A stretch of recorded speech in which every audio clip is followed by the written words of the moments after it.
I love free stuff. Who doesn't like free stuff? I like free stuff. I'm pretty sure that free stuff is my favorite kind of stuff to get. And I'm pretty sure you like free stuff too. We use free and discounts so often in our industry to drive traffic, to capture attention. And it always has a pretty immediate result, doesn't it? We text our 6,000 contact text club a $5 off coupon off a single wash, and we see an increase of 500 cars in one day. It feels good. It feels like we're doing something. But do those free washes and those discounts come at a greater cost than we realize? Hi, my name is Tara Bacher. I am a marketing and operations consultant, co-founder of Marketing Toolkit, and a passionate believer in collective growth. I've been in the automotive industry for a little over a decade, been in car washing for about 7 years, and today I'm going to give you 5 reasons why free washes and discounts could be hurting your operations. Starting off with perceived value. Now, we know that price and quality often do correlate psychologically. What makes that Gucci purse worth $3,000 when they manufactured it for $57? Why is it so much more expensive than your average bargain store purse? It's a perceived value of the product. Price often correlates with perceived value. You think about the luxury stores and the luxury brands. How often are they running sales? How often are they discounting? How often is Gucci discounting that $3,000 bag? They're not. Well, why? How is it that they can charge $3,000 where, Michael Kors is $150? Why is that? Again, it comes back to perceived value. If you are consistently leading with discounts, if you are always doing promotion after promotion, why would a consumer think that your wash is worth $27 when you're constantly giving them a $5 off coupon? Studies have shown that consumers correlate frequent discounts with a lower perceived value. People are not going to view your product as worthy of the full retail price, because you're not consistently asking for retail price. So why would they pay that? And why would they believe that your product is worth retail when you yourself consistently bring it to the table less than retail? If your consumer's first couple interactions with your business is at a discount, what do you think that's telling them about the value of the product? Number 2 is brand reputation. Preceding perceived value. If our brand has a lower perceived value, that negatively impacts our brand reputation. Now, some brands, that is their strategy, to be a discount brand. You think about Five Below, Kohl's, they mark up to mark down. So is that your strategy? At your wash, are you marking up your washes just to mark them down? No. You want people to pay full retail because you put out a good enough product that is worthy of the $28, of the $54.99 a month. So it's important to ask yourself, what reputation do you want your brand to have?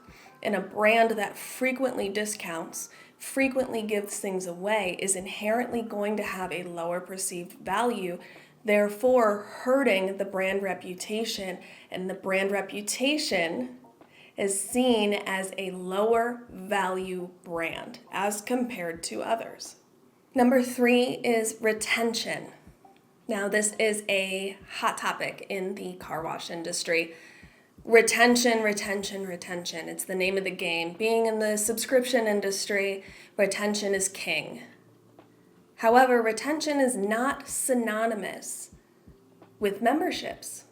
Retention is also applicable to single washes and retail transactions. If those people wash only a couple times a year, you want them to wash with you. Now, what impact does free washes and discounts have on retention? Well, it cripples. It cripples your retention. Bargain shoppers are not brand loyal. Loyalty and discounts are two very different words, and they are two different strategies. Discounts do not drive loyalty. You want repeat traffic. You want customers to come back. You want to create a great brand reputation within your own community as a good wash, a reliable wash, a great wash. Discounts are not your path to get there. What do discounts attract? What does free attract? It attracts bargain shoppers. It attracts discount chasers. And what do bargain shoppers and discount chasers love more than anything? A discount. They love saving money. Which who doesn't? Who doesn't love saving money? I love saving money. I know you do. Everybody does, especially in a time of inflation and, the economy and where it's at right now. But you think about bargain shoppers, they aren't loyal. They care more about saving money. They care more about chasing a deal than they care about who they're doing business with. So if all you're attracting is bargain shoppers, if all you're doing is driving people who are looking for a deal, of course that's going to hurt your retention, your retail retention and your membership retention. When that competition inevitably comes to town, when that wash unfortunately builds across the street, you are far more volatile because you have an environment and a customer base of people who are looking for a great deal. And as soon as that wash opens up with 10 days of free, 99-cent first month promotions, you're going to see a much bigger dip than you would otherwise with a loyal customer base. If you grew up in the 90s or late 80s, you may remember the end of season sales at Macy's and JCPenney's. You may remember your parents waiting to go clothes shopping until the end of the season because they always had massive sales. Now, Macy's and JCPenney, they created an environment of discount shoppers. They once had a high perceived value, especially Macy's. They were viewed as a high-end clothing store.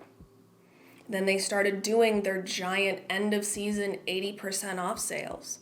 The initial intent was to diversify their customer base and provide something to the people who wanted to bargain shop, who people were chasing discounts. Unfortunately, it had an unintended effect. And what they did is they created an environment where people would wait for their discount. They would wait. They wouldn't come in and pay full retail. They would purposely avoid coming into the store and buying anything until their sale. This is the environment that the Sears, JCPenney's, Macy's of the world, this is what they have created, is an environment of people who just wait for the next best deal. This crippled their retention. And they had to go back to the drawing board, and it's been very, very difficult for them to build up.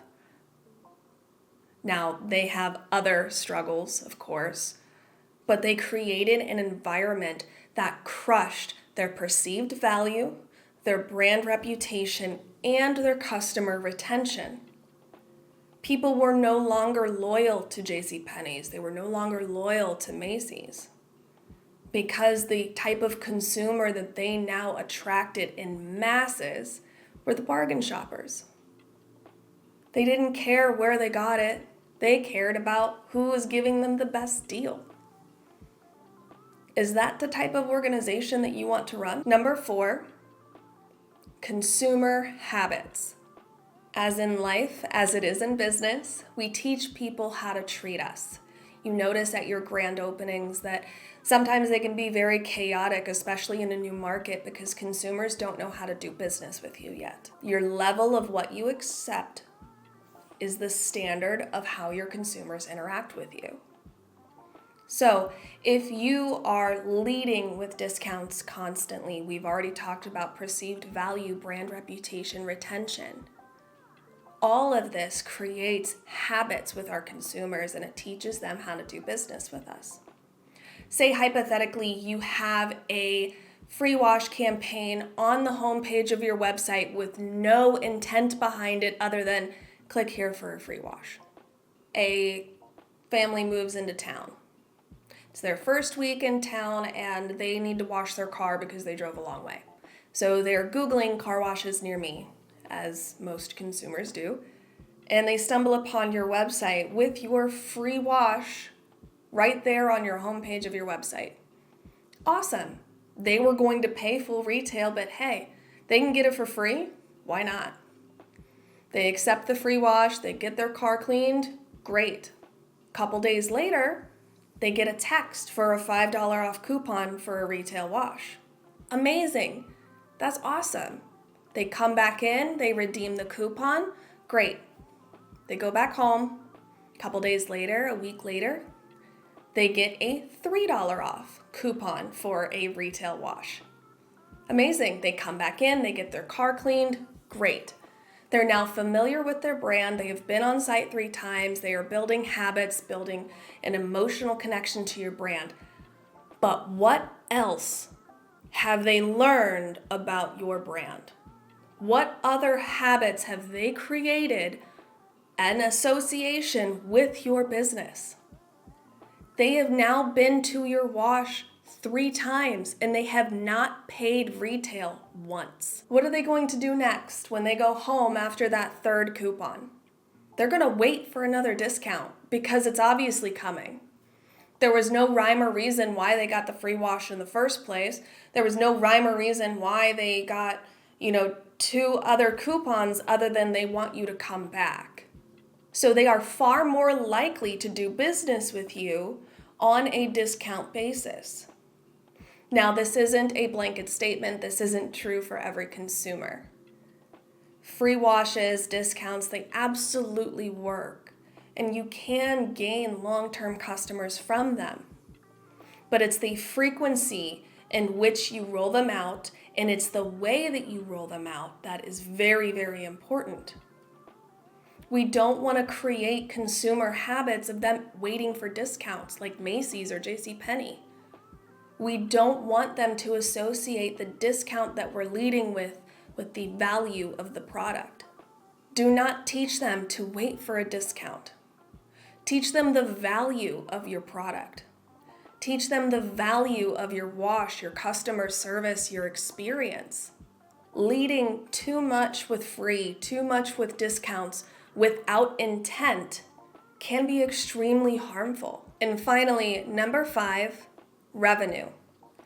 It's no secret that discounts and free items hurt revenue. If you have created an environment of bargain shoppers, people who are always looking for a discount, and you are frequently leading with discounts in order to drive traffic, you are leaving so much money on the table. Now, discounts initially, they drive great traffic. You see immediate results. It's exciting. But you also have to understand that that's a vanity metric.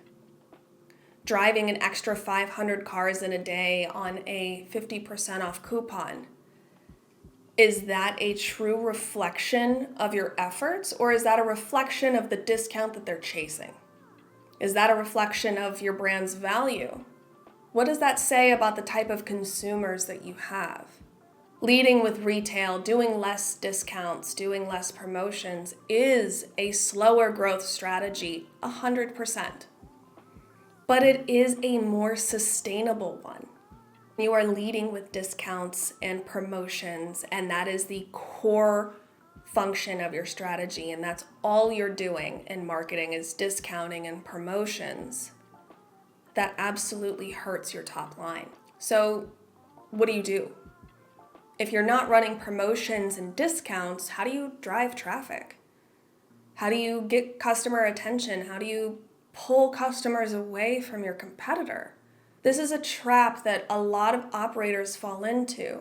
leading with discounts, leading with promotions, feeling that the only way to gain that market share is through discounting and, running down your own perceived value. But that is so not true. There are so many things that you can do other than run a discount or a promotion. Loyalty is a huge one. There's certain vendors out there and operators who are running fantastic loyalty programs right now. There's a lot of different ways that you can do loyalty programs. There's vendors out there who can do loyalty apps. There are vendors out there who you can do loyalty through text message. There's a lot of creative ways that you can do that. But what loyalty programs do is they focus on the product, not the discount. If I'm getting a free wash every 4 washes as a retail customer, that's going to keep me coming to that business. As a member, we're not rewarding the quantity in which they wash, we are rewarding longevity. If I'm able to give them some sort of reward for staying with us 12 months, 13 months, 16 months, even 6 months, we can identify our common drop-off points and reward those who stay. That would be a game changer to your top line if you're able to hold customers another month or 2. That is something discounts do not do. A discount will not carry a customer an extra month or 2, and if it does, they are far more likely to churn after the fact. Again, retention is king, and discounts do not drive retention, does not drive loyalty. The money that you're spending on these promotions and discounts, the money that you're leaving on the table could be better allocated towards a more sustainable strategy, like events, like fundraisers. Absolutely, it's a slower growth strategy, but again, it is a far more sustainable one. Now, does that mean that we stop doing discounts completely and no more promotions and no more discounts? Not at all. If you're going to do discounts, make sure to do them with intent. Do not leave a blanket free wash campaign open for anybody to grab for any reason. Put a time limit on your discounts and put a reason behind them. What this does is it sets the perception that it is not a reflection on your brand. Infrequent discounts, short time frames, only giving discounts to certain groups of people, all of these things can really aid in a great strategy. Because free washes are super powerful, discounts are super powerful, but we should not be driving our strategy with discounts. If all you're doing is promotion and discounting, it's time to go back to the drawing board and think about what implications is that having on your brand? If you are an operation who has been very discount heavy, very promotion heavy, that doesn't mean you can't claw that back and start to shift your focus. It does take time to rebuild. It takes time to rebuild that brand perception, that perceived value. But it absolutely is worth doing. It is worthwhile to pull back on discounts. It's worthwhile to rebuild a loyal customer base, even if you're very discount heavy and promotion heavy. Could you increase your tenure if you just switched your strategy a bit? If you focused on events, more giveaways, if you got people excited to come on site for something other than a car wash? What impact might that have? Thank you so much for watching. I am curious what your thoughts are on discounts and freebies. Do you agree? Do you disagree? Are you somewhere in the middle? Let me know. If you got value from this video, please share it with another operator so we can continue to raise the tides in the car wash industry.